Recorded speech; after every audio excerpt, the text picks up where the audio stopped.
为了小伙伴们更加便捷的查询参考，我们对小白测评微信公众号后台数据做了改版。以后你只要看到我们出了某款机型以测评为名称的视频，例如三星 S8 测评，你只需要在微信公众号后台直接回复机型名称三星 S8，即可查看更加全面的数据。不光有实拍样张对比，还有性能跑分、发热续航等等众多实测数据。以后你买机或者给别人做参考，只要我们出了测评视频，你都可以随时在微信公众号后台回复查看。小白测评微信公众号，做你的实时测评数据助手，免费的，赶紧上车。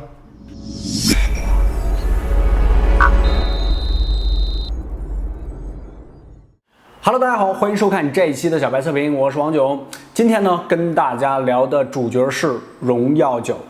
这一代的荣耀9呢，自从一发布或者说没有发布，就是工信部的这个证件照一出来的时候，小伙伴们就说各种争议说它像小米5说像这个改变呢并不是很大，正面指纹识别不拉不拉一大堆。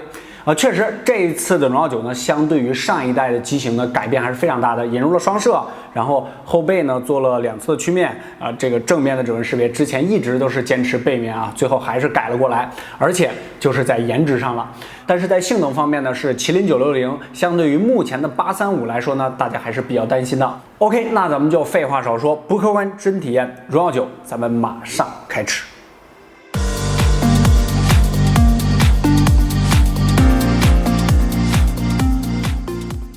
外观方面，这一次呢是荣耀9的主打卖点，背部呢采用了曲面玻璃的设计。还没有上市的时候，不少人都说这也太像小米5了，尤其是一些不太理智的米粉都说上抄袭了。非要上升到抄袭这2个字呢，也要是小米先抄的三星 Note 5的后曲面设计，对吧？这个都不是原创，大家呢都不要争了。荣耀9的后背呢，看起来呢像一面镜子一样反光这个不同角度看上去呢，折射的光线呢也都不一样。我手上的这台呢，是全网通的尊享版，颜色是胡歌的奶奶灰这次的新颜色，看起来呢确实流光溢彩背面还是非常漂亮的。但是玻璃表面呢非常光滑，放在桌子上呢它会自己滑下去，而且呢也基本是个指纹收集器，这也算是为美付出的一点代价吧。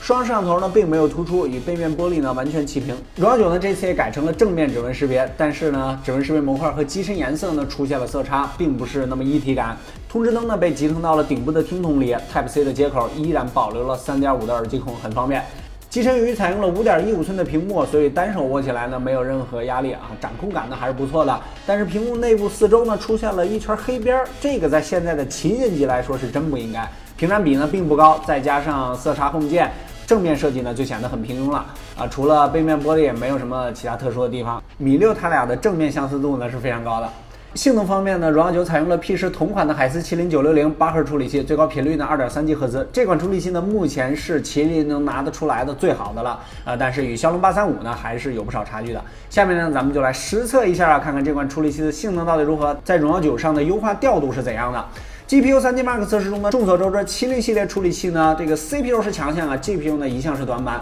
最后实测呢2200分，而骁龙835呢是在3700多分这个 GPU 方面，荣耀9还是差不少的。国产处理器之路任重而道远接下来呢是理论结合实际这游戏实测王者荣耀呢没有高帧率模式，低帧率模式下呢一直可以维持在30帧，复杂场景下呢也没有出现任何卡顿的情况。对待这种轻量级的游戏呢还是游刃有余的。大型 3D 游戏方面 NBA 2K17 崩坏3刚开始都不错，几乎稳定在55帧往上，但是温度呢会迅速的上升，2-3分钟呢 NBA 中等特效呢基本上可以稳定在45到50帧左右，崩坏3平均帧率呢在45帧左右。GPU 方面，实际使用下呢，960相对于835呢还是要差一些的。接下来呢是巨爆，平均帧率呢在55帧还是不错的但是呢这些游戏测试环节的时候有一个情况就是很严重的发热，最高温度呢达到了46-7度，这是最近测试过这么多机型中发热量最高的。CPU 方面呢，在各种使用环境下都没有出现锁核的情况。看样子，荣耀是知道这次 CPU 方面是有差距，为了使用时的性能发挥呢，没有对机器呢做任何限制发热上呢，自然呢也控制不了了。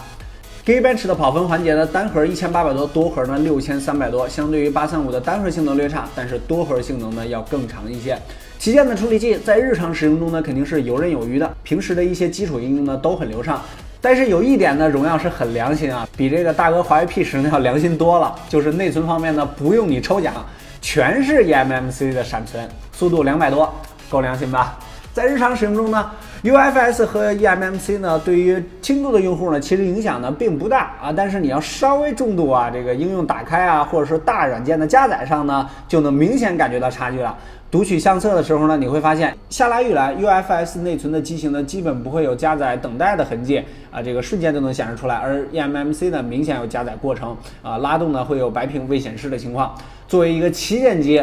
，UFS 与 eMMC 内存方面，这是一个不小的问题，你需要好好想一下啊。综合跑分方面，安兔兔呢14万多，相对于835呢可以说是低了一个等级，而且跑分过程中呢，机身同样是出现了明显的发热情况，毕竟3D 环节呢，麒麟960的 GPU 呢是拖了后腿的。摄像头方面呢，依旧是先给大家灌输一个概念啊，这个拍照就像用单反啊。这个荣耀9呢，采用的是前置800万，后置呢双 f2.2 1200万加上2000万像素的这个镜头组合，与华为 P10的解决方案呢是相同的，同样是一个彩色一个黑白，但是没有徕卡加持啊。这种组合的镜头呢，相对于长广方案，暗光条件下呢，拍摄照片的时候更清晰，噪点呢也更低。不过荣耀9呢是没有光学防抖的。今年厂商在宣传上啊，明显要比去年啊夸张了不少。这个广告法的热乎劲儿虽然是过去了，拍照就像用单反，那我们就拿荣耀9呢与同是双摄的同门大哥 P10P、小米6以及宣称宇宙级双摄的 Z17啊来对比一下。第一张样张可以看出 Z17 的画面呢，相对于其他3张呢曝光呢要更亮一些啊，这个你要记住，后面基本上都是它最亮。其他3张呢，把室内的这个暖光呢都还原了出来。看对面商铺内的标签，荣耀9上的标签呢确实是更清晰一些 ，P10P 呢稍差一点，小米6和 Z17 呢比较模糊。这一组呢，小米6的地面白平衡漂移啊比较严重，相对于其他3张呢要偏黄。Z17 曝光呢依旧是最亮的，荣耀9呢与 P10P 呢差别并不大。来看显示屏幕旁边的散热格栅，小米6呢涂抹严重，而且建筑呢出现了紫边的情况。荣耀9与 P10P、Z17 三者的清晰度呢基本一致。Z17 与 P10P 呢出现了不同程度的一点点色散啊，荣耀9呢表现综合最好。这一组天空颜色的还原呢出现了比较大的区别，荣耀9呢偏暖一些，小米6呢则是有一点偏冷啊，整体画面偏蓝。P10P、Z17 呢比较正常，Z17 的树木呢要更绿一些。远处招行的 logo 呢 P10P 最清晰，其他3者呢也只是模糊了一点啊，但是 Z17 的天空呢是最纯净的。这一组荣耀9呢没能够保持住优势。微距的方面呢出现了好玩的情况啊，荣耀9和 P10P 呢都是画面偏冷，Z17 与米6呢都是偏暖，而虚化的光斑呢也比较类似。花朵的颜色4者呢都没有出现太大的差别，但是还能看出来荣耀9呢还是有一些欠曝的，这个米6呢有一点点过曝。到了晚上呢，可以看出这4张的地面颜色啊都不一样，小米6呢依旧是偏暖，荣耀9的地面呢有一些发红。这个天空的噪点呢 P10P 荣耀9呢是比较纯净的。转到前面的指示牌，P10P 的最清晰，荣耀9呢出现了模糊，小米6 Z17 不太给力啊。这一张麦当劳的门口 Z17 呢还是最亮的啊，这个 P10P 次之，米6和荣耀9呢最暗啊，可以查看一下参数。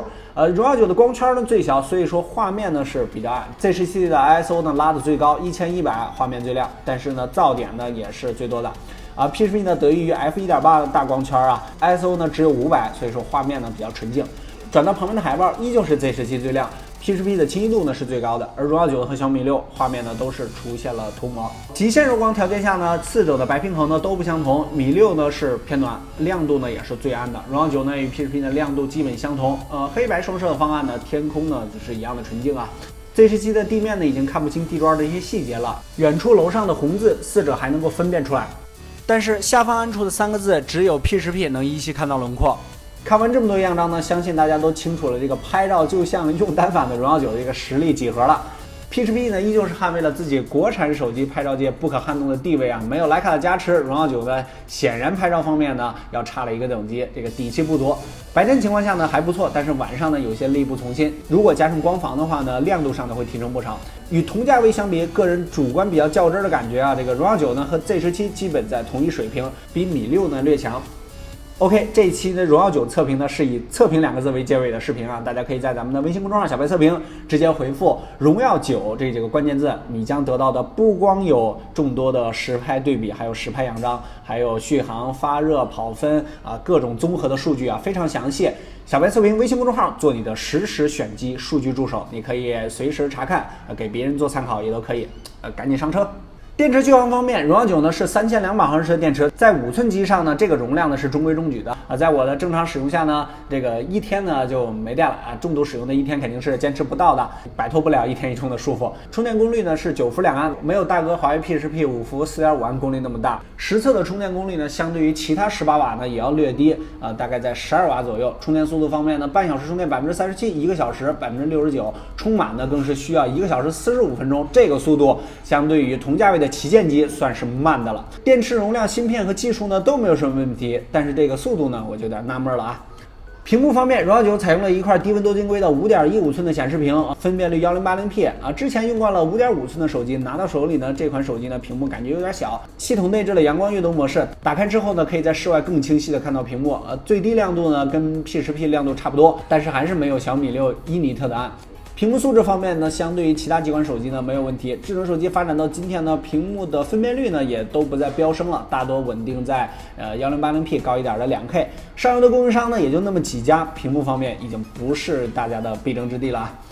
荣耀9的系统方面呢，与 P10P 呢相同，都是基于安卓7.0深度定制的 Emotion UI 5.1，在国内呢属于比较成熟的系统了啊，基本功能呢全都有，也完全符合国人的使用习惯。进入桌面呢，你会发现荣耀9呢系统自带的壁纸啊都很有艺术气息，但是给我个人的感觉花里胡哨啊，看起来有一点凌乱。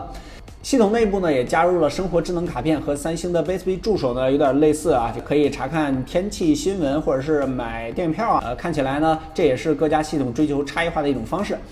Emotion 支持系统级的应用分身，但是目前呢只支持微信和 QQ。对于现在每个手机动辄就装了几十上百个应用呢，这个适配呢有一些少。系统呢不支持游戏免打扰模式，在玩游戏的时候呢会有消息弹出来，一不小心呢就点进去了，影响正常游戏。简单总结，荣耀9呢是荣耀子品牌今年的旗舰机型，但是我们并没有在这款机型上呢看到什么创新点，唯一值得说的呢恐怕就只有这个玻璃后壳了，比较好看。在这个同质化严重的行业呢，硬件配置上做出差异呢已经是比较难的了啊，960呢照835的还要差一些啊。即使是苹果、三星这种顶级大厂呢，每一代都频繁的做出让人眼前一亮的产品呢，也几乎不太可能。在这个各家都是全面屏的时代呢，华为和荣耀呢可能是在憋大招吧。在购买建议上呢，这次6+64G 2699的这个版本呢，是我个人比较推荐的。颜色上呢，无疑了，肯定是奶奶灰色，然后还有就是这个蓝色呢是比较扎眼的。尤其这一次的荣耀9的主要的这个卖点呢，就是这个颜值方面。整体机器呢，最大的感觉吧，就是虽然看着啊，一开始咱们也说了，改变好像非常多，但是实际硬核上的改变呢也并不多，尤其是在性能方面啊。刚才呢咱们也都聊到了，看咱们视频的小伙伴呢，应该这个玩机档啊，机油比较多，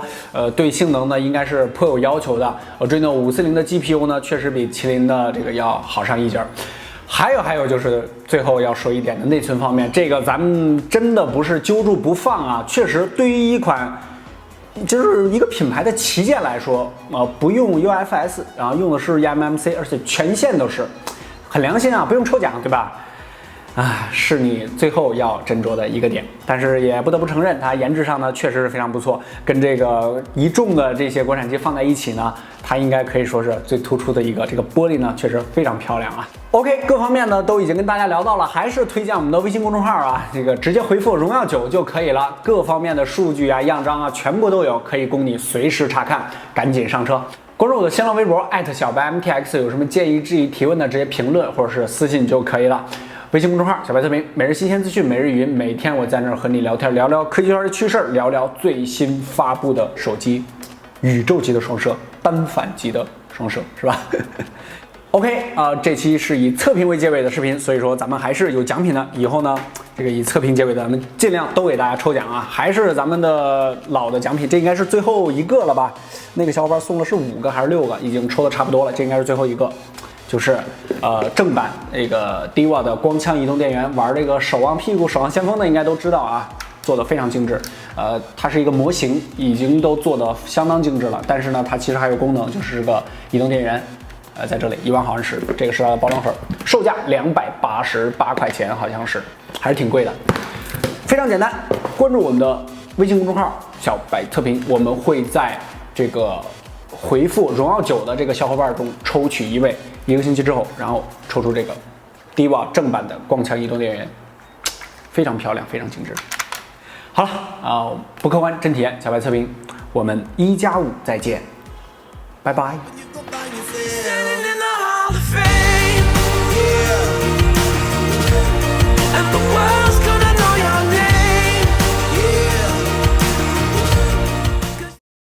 OK， 录一个非常简短的小花絮啊，就是前几天呢，在微博上面的一个事儿，一个小伙伴呢给我发私信，然后要我的微信号，要我的手机号，然后我没有回，然后后边他又发了一次，我也没有回，然后他就骂人了，然后他就是在微信公众号有举报我，怎么样，就是恶意的举报啊，肯定的，然后。这个很多小伙伴说你应该回复他怎么样，然后对于消息回复的这件事情，咱们来说一下，就是，我确实真的没有那么多的时间来逐一的回复大家。我目前的状态呢，就是每天回复大家的消息是20条到30条，因为我还要做视频嘛，因为我还有，反正就是很多事儿吧，对吧？大家都懂的。请大家多多包涵，因为确实不是每个人给我发的消息我都能看见，我都看见了，我大部分真的都浏览过了，但是我真的是不能都回。你能理解的，你一定能理解。如果你要是理解不了的，